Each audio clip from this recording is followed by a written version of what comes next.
Melissa and Denise grew up 2 houses apart. Same city, same age, same background. Today, Melissa makes $91,000 a year. Denise makes $42,000. Melissa has $1,100 in her savings account. Denise has $38,000. If you met them both at a dinner party, you would assume Melissa is winning. She has the newer car, the nicer apartment, the vacation photos. Denise looks on paper like she's barely getting by. But if either of them lost their job tomorrow, Melissa would be in financial danger within 6 weeks. Denise could go almost a year without earning a single dollar and still pay every bill on time. Same country, same decade. One person earning more than double the other, and somehow 10 times less safe. That's not a coincidence, and it's not about willpower. It's about 5 specific mechanisms that quietly drain higher earners. Mechanisms almost nobody talks about because they don't look like mistakes. They look like normal life. I'm Alexandra, and I investigate where money actually goes, not where people think it goes. Today, I'm going to walk you through 5 hidden reasons higher earners end up broke. And the 5th one is the one that catches even people who think they're being careful. Stay to the end, because that one changes how you'll see every paycheck you get from now on. Number 1, the qualification trap. When Melissa got her raise to $91,000, the first thing that changed wasn't her spending, it was what she qualified for. Her bank pre-approved her for a bigger mortgage. Her dealership offered her a nicer lease. Her credit card company raised her limit without her asking. This is the qualification trap. Higher income doesn't just give you more money, it gives you access to bigger financial commitments. And access feels like permission. Nobody sends you a bill for the house you could afford. But once you qualify for it, turning it down starts to feel like leaving money on the table.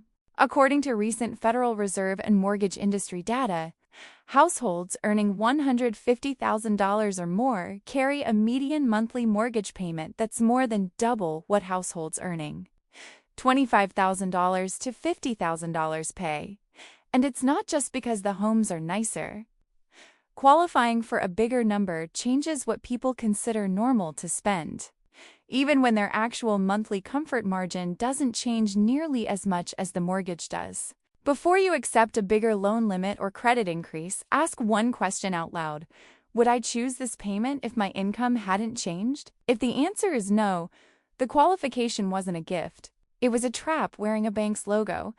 Number 2, the invisible bracket creep. Denise never got a big raise, so every year her expenses stayed anchored to the same number. Melissa's income crept up 3 separate times over 5 years, and every single time her spending crept up within weeks. Not dramatically. A better gym, a cleaning service, restaurants twice a week instead of once. Psychologists call this lifestyle creep.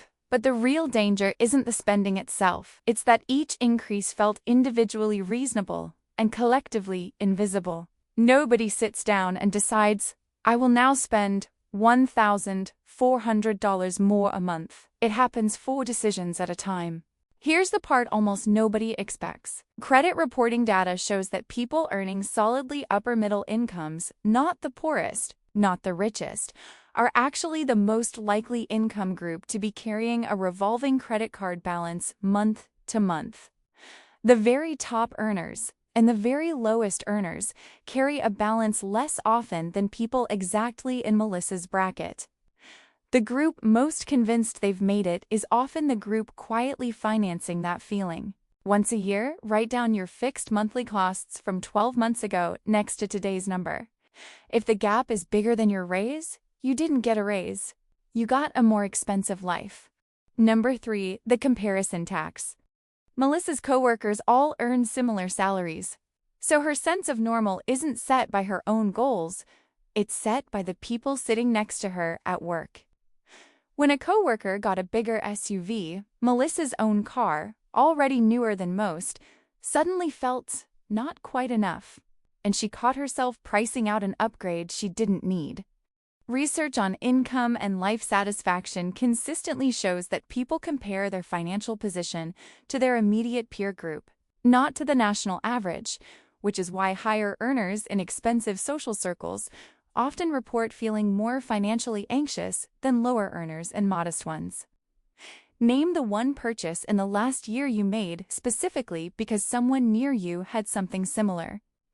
That single answer usually reveals exactly where your comparison tax is highest.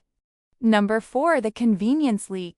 Melissa orders food delivery 4 nights a week, rides instead of walking 10 minutes, pays for a service to do things she technically has time for.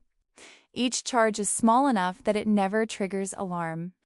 Higher earners systematically buy back their own time, which sounds smart, but most of what gets bought back isn't time being reinvested into anything. It's time being spent on the couch instead of in the kitchen. The convenience isn't wrong. The blindness to its total cost is. Food delivery spending among six-figure households has been rising year over year according to recent consumer spending data, often totaling well over $1,000 annually per household, spent in amounts too small to ever feel significant in the moment. Pull up 1 month of bank statements and add every delivery, rideshare, and convenience charge into a single total. Most people are shocked the first time they actually add it up instead of glancing at each charge individually. Number 5, the identity anchor. Here's the one that catches people who think they've already figured this out. Melissa doesn't see her spending as excessive. She sees it as appropriate for someone who earns what she earns. Somewhere along the way, $91,000 person became an identity, not just a number on a pay stub, and identities are expensive to maintain. This is the deepest trap of all because it doesn't feel like overspending, it feels like being yourself. Denise never built an identity around a specific income number, so downgrading a purchase never feels like downgrading her, it just feels like a decision. Research from wealth studies consistently finds that the majority of people who actually build long-term wealth on modest incomes share one trait. Their spending is tied to their goals, not to a self-image they feel they need to fund. The self-made wealthy, in most surveys, spend well below what they qualify for, not because they can't afford more, but because their identity was never attached to the ceiling of their income. Ask yourself, if my income dropped by 30% tomorrow, which of my current expenses would feel like losing part of who I am? Whatever comes to mind first, that's your identity anchor, and it's almost always the most expensive item on the list. Melissa isn't reckless. She isn't bad with money in any obvious way. She just never noticed 5 small mechanisms working against her at once: qualification, creep, comparison, convenience, and identity. Denise never earned more, but she never had to fight any of those 5 currents pulling money out of her hands. If Melissa closed just 2 of these 5 leaks, the qualification trap and the identity anchor, she could redirect close to $1,500 a month toward the exact security Denise already has. Same income, completely different trajectory. The qualification trap, invisible bracket creeps. The comparison tax, the convenience leak, the identity anchor. 5 ways a bigger paycheck can quietly become a smaller safety net. Pick just one of these 5 and check it against your own bank statement today, not next payday, today. Subscribe if this changed how you'll look at your next raise. And tell me in the comments, which one of these 5 hit closest to home for you?